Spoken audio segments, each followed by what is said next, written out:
अब बच्चे समझ चुके हैं संख्याओं की संकल्पना को कुछ हद तक। उन्हें दी गई मात्रा के अनुसार वे संख्या लिखना सीख चुके हैं। यदि हम एक संख्या लिखते हैं तो वे जानते हैं कि संख्या के संबंध में एक मात्रा कैसे लिखनी है। इसके बाद अगला चरण वैकल्पिक गिनती। वे पहले ही गिनती सीख चुके हैं, स्किप काउंटिंग और नंबर पैटर्न्स।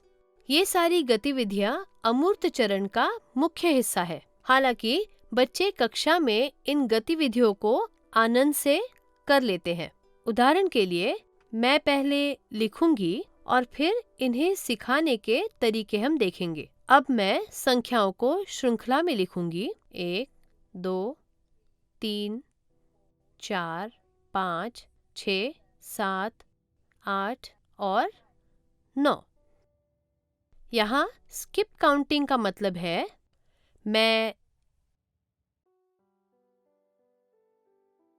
1 को गिनूंगी और 2 को नहीं, और फिर 3, 1, 3, फिर 4 को छोड़कर 5 लिखूंगी।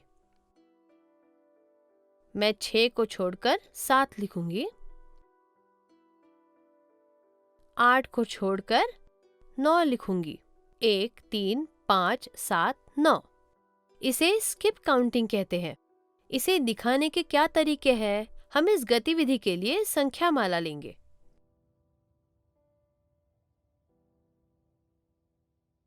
अब संख्या माला का उपयोग करके संख्याओं की गणना करने की विधि पर नजर डालते हैं। हमारे पास ये सारी संख्याएं हैं, ये सारे मन के हैं। 1, 2, 3, 4, 5, 6, 7, 8, 9।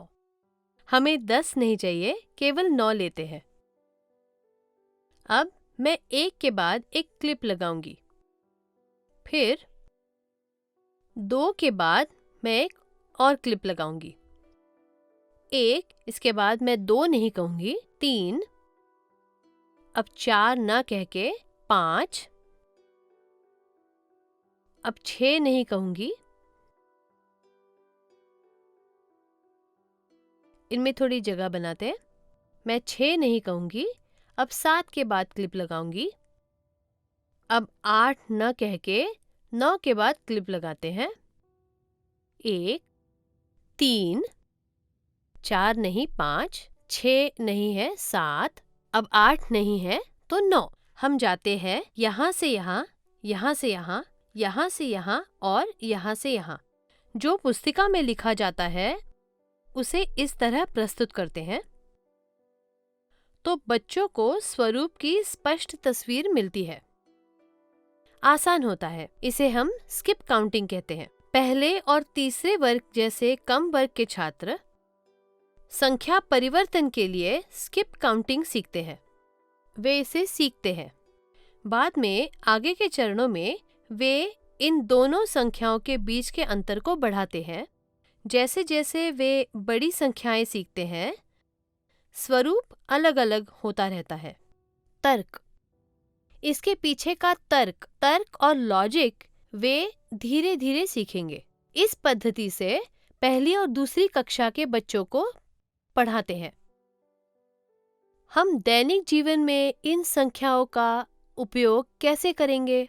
क्या ये एक उचित सवाल है? निश्चित रूप से नहीं, है ना? अगर कोई फोन कॉल आता है तो हमें फोन नंबर बताने के लिए नंबर चाहिए। इसी तरह जब हम बच्चों के साथ चलते हैं तो हमें हर जगह बोर्ड दिखते हैं। हम घर के पते देख सकते हैं। पते पर घर का नंबर होता है। हर घर का अपना नंबर होता है। बच्चों को हम संख्या पढ़ने को कहे। इस घर की संख्या क्या है? क्या आपने इसे स्कूल में सीखा है? मुझे बताओ। 1, 2, 4 यहाँ लिखा है। यहाँ माता पिता भी बच्चे की मदद कर सकते हैं और गलती करने पर सुधारे। बच्चे जहाँ भी जाते हैं उन्हें अंक मिलते ही हैं।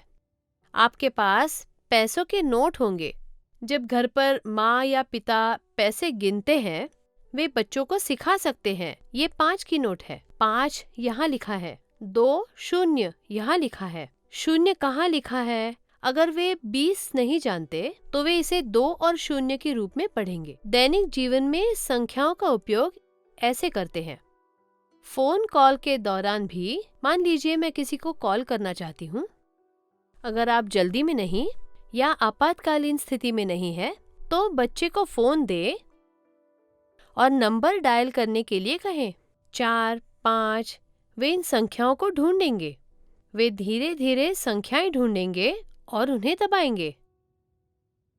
इसी तरह संख्या और मात्रा के बीच का संबंध, संख्या और मात्रा के बीच का संबंध क्या है या मात्रा और संख्या के बीच का, इस तरीके से सिखाया जा सकता है या फिर कक्षा में कृति के माध्यम से।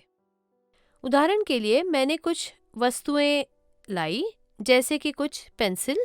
मैं इन्हें बच्चे को देकर गिनने को कहूँगी। कितने हैं वो गिनेगा 1, 2, 3, 4 और कहेगा 4। मतलब वो मात्रा के अनुसार एक संख्या बताएगा।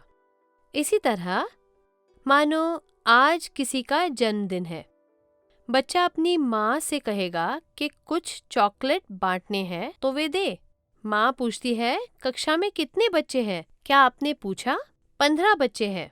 बच्चे को चॉकलेट दे और गिनने को कहें। 1, 2 गिनने के बाद बच्चा अपने साथ 15 चॉकलेट ले जाता है। यह संख्या मात्रा संबंधन है या संख्या और मात्रा के बीच संबंध बन जाता है। इस तरह विभिन्न गतिविधियों का उपयोग करके आप उन्हें संकल्पना सिखा सकते हैं। आगे की गिनती और उल्टी गिनती के लिए किन गतिविधियों या खेलने के तरीकों का इस्तेमाल किया जा सकता है? बच्चे लंगड़ी खेलते हैं। यह किसका उदाहरण है? आगे की गिनती का। वे लगातार गिनती करते हैं और खेलते हैं। वे नियमित रूप से इसे खेलकर बेहतर सीखेंगे। वे लूडो, सांप और सीढ़ी भी खेलते हैं। सांप और सीढ़ी के खेल में संख्या लिखी होती है। 1, 2, 3, 4 उन्हें गिनना है और सीढ़ियों पे आगे बढ़ना है। आगे की गिनती इसमें से भी वो सीख सकते हैं। एक और गतिविधि सीढ़ियों के साथ है। अगर आपके घर या स्कूल में सीढ़ियां हैं तो उन पर चौक से अंक लिखे। जितनी भी सीढ़ियां 1, 2, 3 उतने लिखें। फिर चढ़े और दिखाएं। चढ़ के बच्चों को दिखाएं कि यह पहला कदम है और ये दूसरा है। चढ़ के सिखाएं। फिर जब आप 5वें पर हो तो वो कहेंगे 5 और अब उल्टे क्रम में कदम रखें। 5 से एक कदम कम 4, 4 से एक कदम कम 3 और इसी तरह आप पहली सीढ़ी पे रुक जाएंगे और नीचे उतरने पर कुछ नहीं है, यह मंजिल है। यह 0 है। हम 0 की संकल्पना को खेल के इन तरीकों से सिखा सकते हैं। इन्हीं तरीकों से पहले, दूसरे, तीसरे आदि की संकल्पना जो क्रमिक संख्याएं हैं, इन्हें भी सिखा सकते हैं और इनका अभ्यास कर सकते हैं। हम पहले से ही उन संभावित गलतियों पर चर्चा कर चुके हैं जो बच्चे कर सकते हैं। कुछ संख्याओं को धीरे धीरे लिखना सीखेंगे और कुछ लिखी गई संख्याओं को पढ़ने और याद करने में थोड़ा अधिक समय लेंगे। ऐसी चीज़ों का नियमित रूप से अभ्यास करना होगा। पाठ्य पुस्तक में दिए गए सभी काम को नियमित रूप से करना होगा।